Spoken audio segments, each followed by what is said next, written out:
Welcome, and thank you for joining us for this Chamber to Community Back to Business NWA series. For those of you joining for the first time, I'm Karen Wagaman, Vice President for Downtown Development with the Rogers Lowell Area Chamber of Commerce.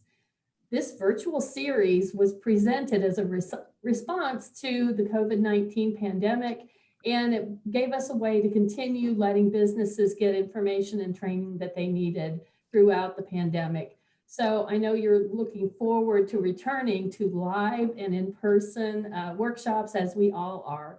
So this session is being recorded, and we want you to know that you can continue looking back at all of our YouTube recordings of our C2C workshops.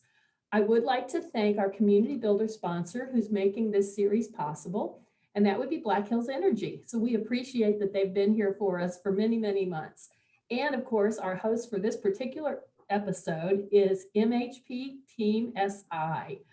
The topic of this series, or of this episode, is ethical marketing in a cookieless world. It sounds like a very sad bedtime story. I would like to present Lannie Byrd, Chief Operating Officer of MHP Team SI. And Lannie is Chief Operating Officer, and he brings more than 20 years experience leading marketing and digital communications in healthcare, higher education, and the media for his clients. He's done everything from code his own content management system to develop strategy for national social media campaigns. Lannie has a knack for storytelling, matching the right tools and technology for the right message to reach your audience and help you reach your goals. He's earned a master's degree in journalism from the University of Memphis and an undergraduate degree in mass communications from the mass communications and political science from Ouachita Baptist University. Lannie's also spent time in college classroom teaching courses in media writing, web design, social media, and integrated communications campaigns. And now he's going to tell us a sad story about living in a cookieless world. So take it from here.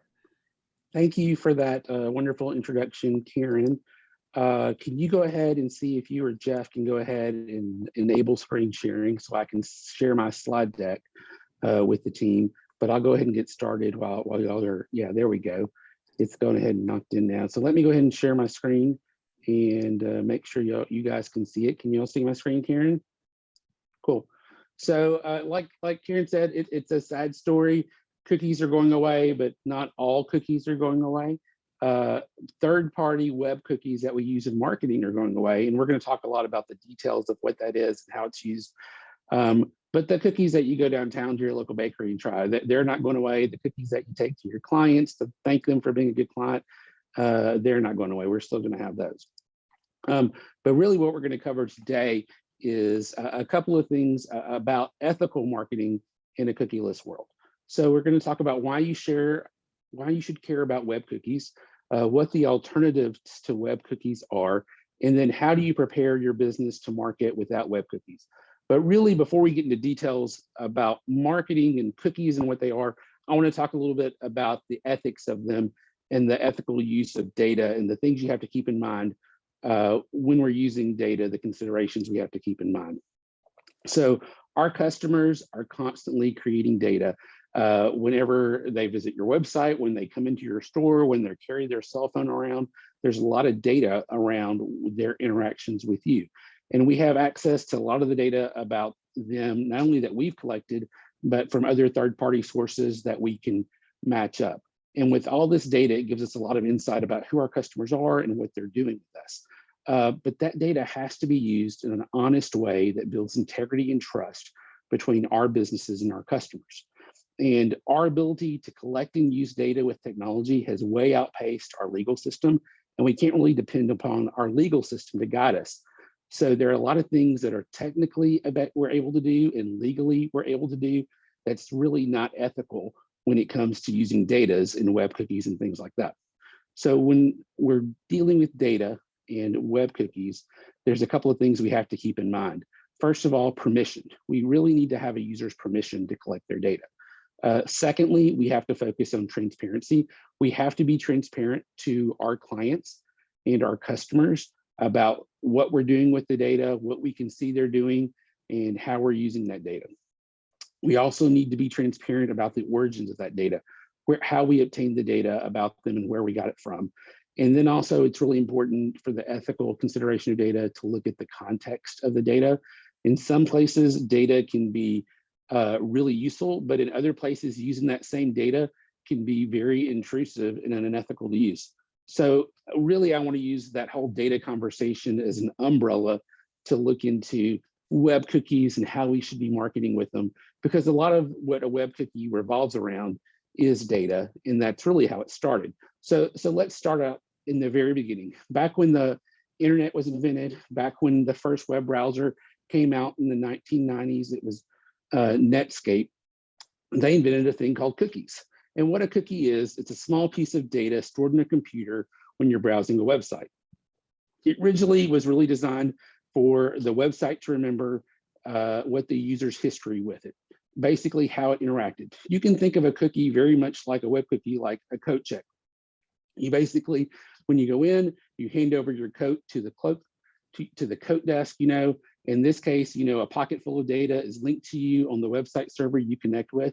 A lot of times that data has personal information about your account, your shopping, and things like that. You also get a ticket when you hand over and that's the cookie. The ticket's the cookie. That cookie is stored on your website. And then when you leave, you give the cookie back, you give the data back, and it comes back to you. So that was the original purpose of a cookie, to just help people keep track of what's going on online with your website. When you visit a website, keep track of who you are. So very innocent, extremely useful cookies. Now, cookies have advanced, and we ended up with a couple of different pieces of the cookie world that are available. So we have first-party cookies, and first-party cookies are cookies created by the website that you're on. So for example, when you go visit Google places cookies on your website and on your computer web browser. And there's a lot of things they do with those cookies. Session management is one of them, and they really help recognize the users and recall their information. Personalization is another piece of that. With personalization, we can customize advertising, we can customize the website content, because you've been to our website before and we know who you are and we know what you're interested. And then we can do some tracking with that first-party cookie. A good example of the tracking is we can say, here's some items you previously used, or here's the items you left in your shopping cart last time that you were here. So cookies are really useful. They make our web experience easier to use. Now, basically what web browsers have done have taken first-party cookies that are really useful, and then we've started using third-party cookies. And third-party cookies are cookies generated by other websites, really for tracking purposes. So third-party cookies are used for identification. They can basically follow you around the web and look at everything that you've browsed. A lot of advertising services like Google and Facebook use third-party cookies to track effectiveness. They can look at, say, hey, you saw an ad on Facebook, and then you visited this other website after you saw the ad, and therefore they can say the ad influenced you to make a purchase or to visit a website. Also, sometimes third-party cookies are malicious, and they can be connected to viruses and malware and actually infect your cookies. So cookies can be good and cookies can be bad, and that's why we're sort of at that point where we're getting rid of some cookies, because we're going to try to get rid of the cookies that are bad. But to understand how that's going to affect us, I think we need to understand kind of the website and advertising services ecosystem, and really the codependency between websites and advertising services. Because probably most of you have very few websites that you pay to use. If you're a sports nut, you may pay for ESPN Plus, or you may pay for The Athletic, or in Arkansas, you may actually pay for the Arkansas Democrat-Gazette or the Wall Street Journal or New York Times. But after that, there's not a lot of websites that you pay for. And most websites provide services to you for free. Social media is free. Most of the content you look at is free. News is free. Weather's free. Lots of games. These are all free things that websites provide you. And these websites provide all these free services by selling ad placement. And basically, besides selling the ad placement, they're also selling the data they collect off of you from these third-party cookies. These ads placed through third-party services allow advertisers to place ads across a wide variety of platforms. So they follow you around the internet. They track you using cookies, and they identify you and measure the effectiveness of their ads. So that's how you get all these free services and free social media, is through these advertising services. So really, we've created a codependent system between websites and cookies, even to the point that we can even have really precise targeting. So with online ads now, I can really target demographically who you are by age, by gender, by your parental status, how many kids you have, what grade your kids are in. I can target you by income level. I can target your credit score. I can target what industry you work in, your job title, and I can even target your address. And this is all through this cookie service where we're exchanging data for free content, this level of precision targeting. And so what's happening in this cookieless world is this precision targeting is going away. I mean, for example, if I wanted to go ahead and target people who are interested in nutrition, I have 477 data segments where I can go in and actually target some of those. And a lot of these data segments are disappearing from the internet with the third-party cookies going away.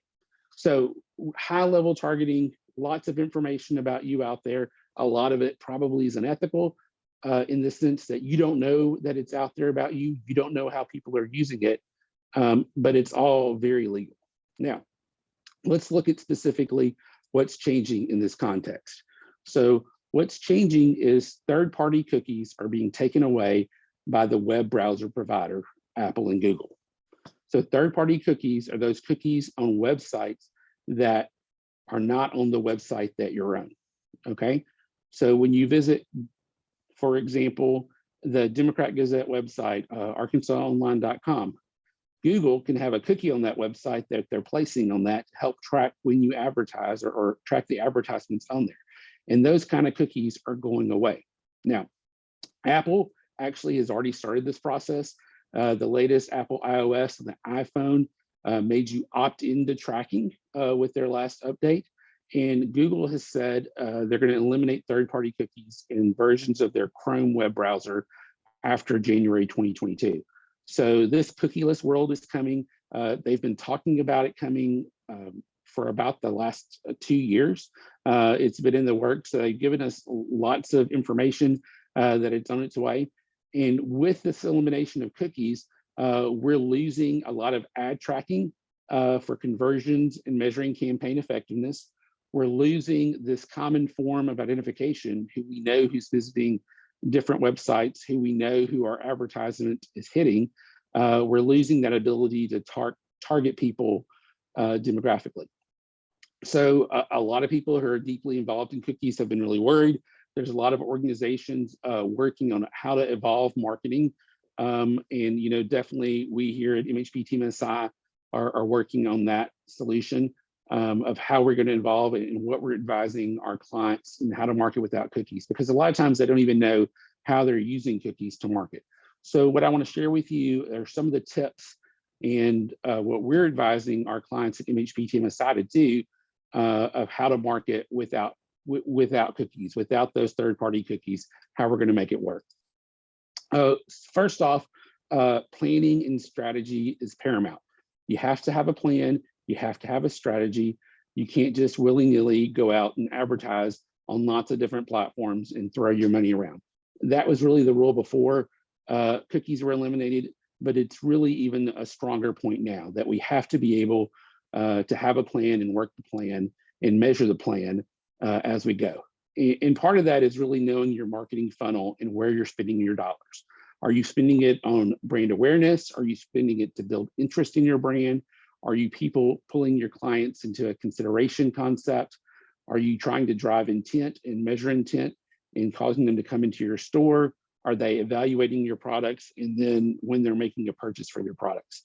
So right off the bat, that planning and strategy is paramount for what we're doing and really important to how we started off.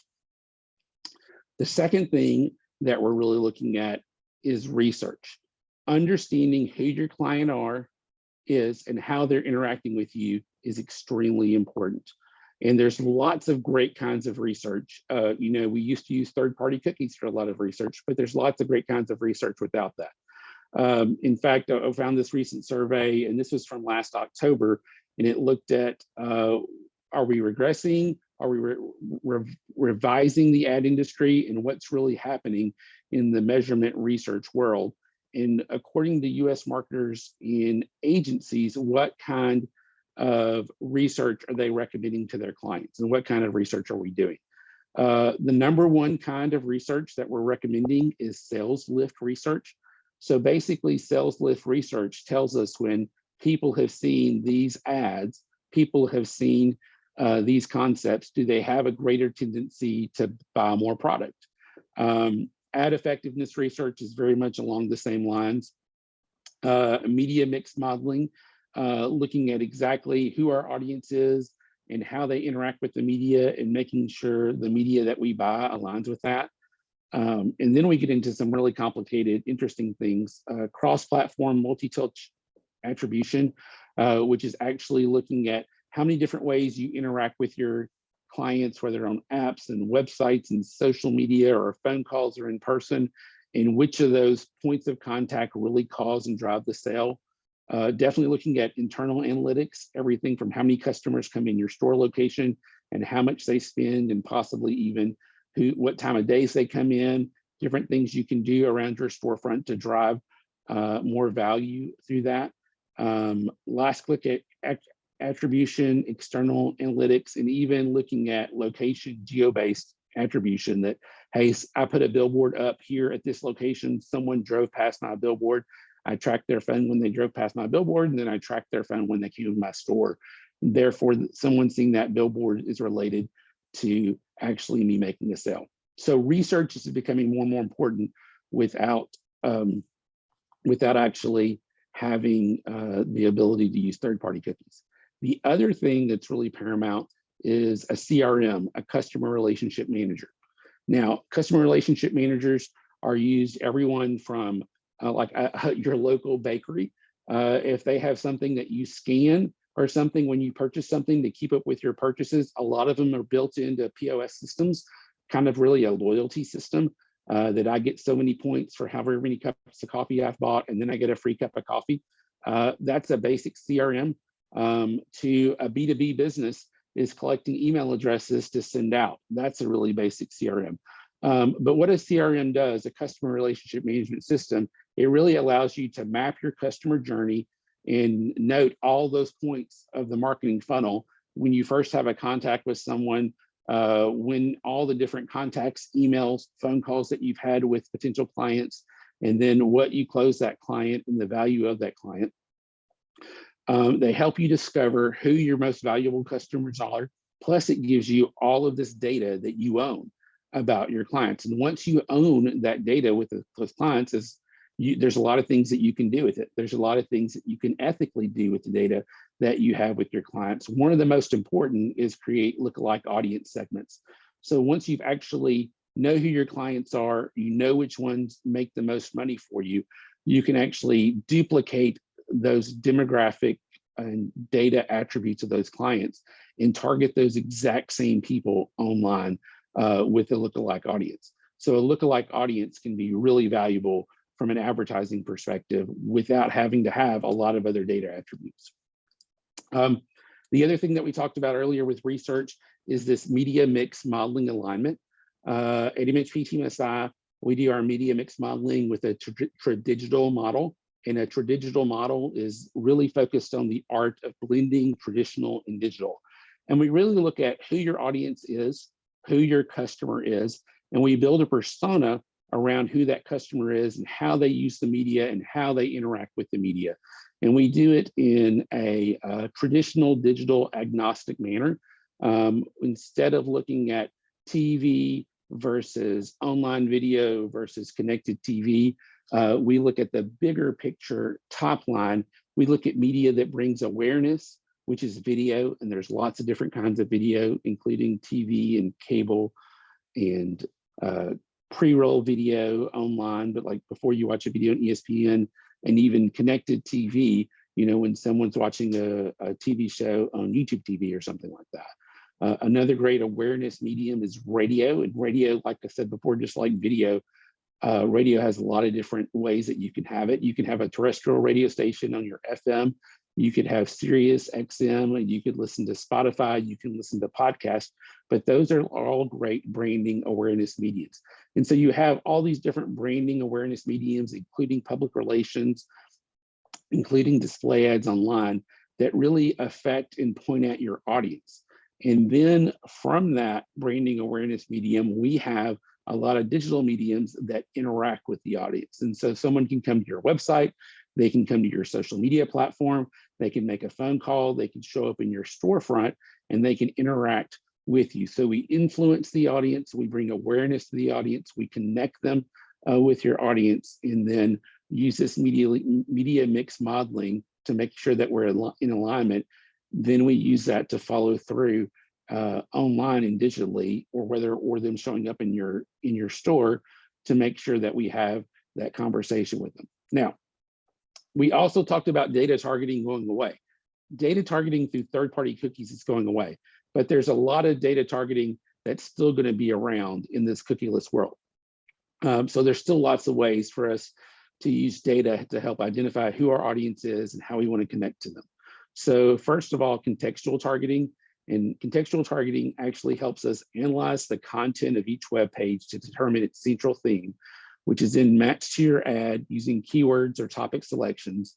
And then the language, location targeting, visitors' recent browsing history, and other factors. So basically, that website is using everything it knows about what you've done on that website to match you up to be the right person to see the ad.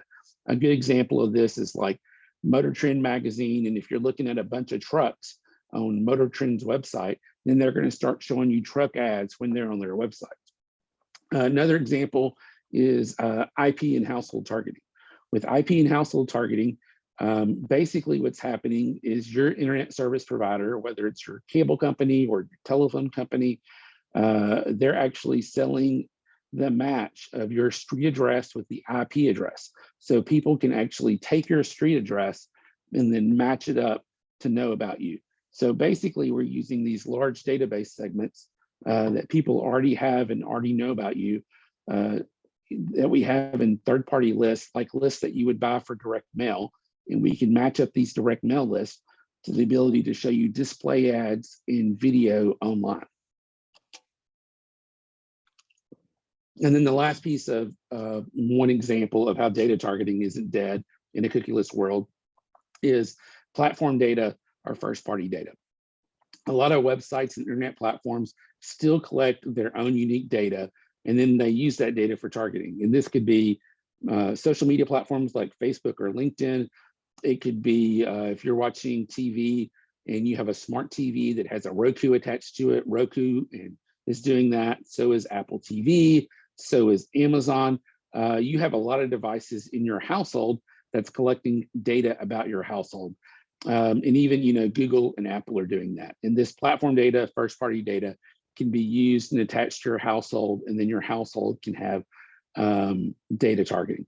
So a lot of different examples of how we can actually connect directly, still using data targeting in a world. And I think the big thing about using data targeting is that we still have to focus on using that in an ethical manner. We still have to look at how we're using the data in a transparent way and in a contextual way to make sure that the audience understands what we're doing, and it's not in a way that seems out of context. So overall, looking at the consequence of losing cookies, the consequences of losing third-party cookies. So first off, we're losing third-party cookies, and we're losing our identity and ability to track. And so when we're losing those, in summary, there's a couple of things that you have to do. You have to remember that planning and strategy are paramount, even more important than they were before. Having a strategy of how we're going to advertise, what the media mix is, how does that align with your audience? Do we know who our audience is? And then how we're going to measure the effectiveness in planning that ahead. Cookies used to help us a whole lot with a lot of those tasks. We don't have cookies, so we have to have a plan on how to do all those things. digital targeting still does exist. So we lose some of the digital targeting with cookies, but there's still a lot out there for us to use. And then finally, you've got to invest in a CRM to know about your customers. The number one step that I would say, that if you don't know who your customers are, you don't know what's going on with the loss of cookieless, loss of cookies and third-party cookies, investing in a CRM. There's a lot of different CRMs. HubSpot's out there. Salesforce is really popular. We have a CRM called Nurture at MHP Team Inside that a lot of our clients use. But investing in a CRM for your company to keep up with who your clients are and how you interact with them, so you can figure out who your most valuable clients are and also be able to target them in those lookalike audiences is really important. And then finally, I just want to harp on the ethical use of data again and how important that is. Throughout whatever you do with the use of data, you have to use data ethically to build trust with your consumers and your clients. Because once you've broken that trust, the client doesn't want to do business with you anymore. You'll start losing clients, you'll lose reputation, and it's just a downhill sled that you're going down. But that ethical use of data depends on permission, transparency, and context. You have to have permission to have that data. You have to have transparency with your clients and customers about what data that you have and how you're using it. And the data has to be used in an appropriate context, because if you're using it out of context, you're going to scare and surprise your clients. And so you have to be able to do that. So that's really what I'm talking about with losing the cookieless world. I just want to take a minute, and I know there's several people in the Zoom room that are here with us live, and just want to stop and see if there's any questions that you may have. Does anybody have any questions? You want to unmute yourself or post them in the chat? Everybody's being a little bit shy. That's fine. Well, yeah. It's almost lunchtime. And you're talking about cookies, so that's what has everybody confused. I know. Now, Lannie, we really want to thank you very much for presenting this wonderful program and helping us better understand the technology and the changes and the challenges, and also solutions to help us move forward as we advance. So anyway, we want to thank you very much. We want to thank MHP-SI for continuing to support us, and we want to thank Black Hills Energy as our sponsor. So again, this will be posted to our YouTube channel, and we will send the link to everybody once we have it up there. And I want to thank everyone that has joined us today, and we will talk to you soon. Hopefully next time it'll be a live and in-person program. So thanks so much. Thank you.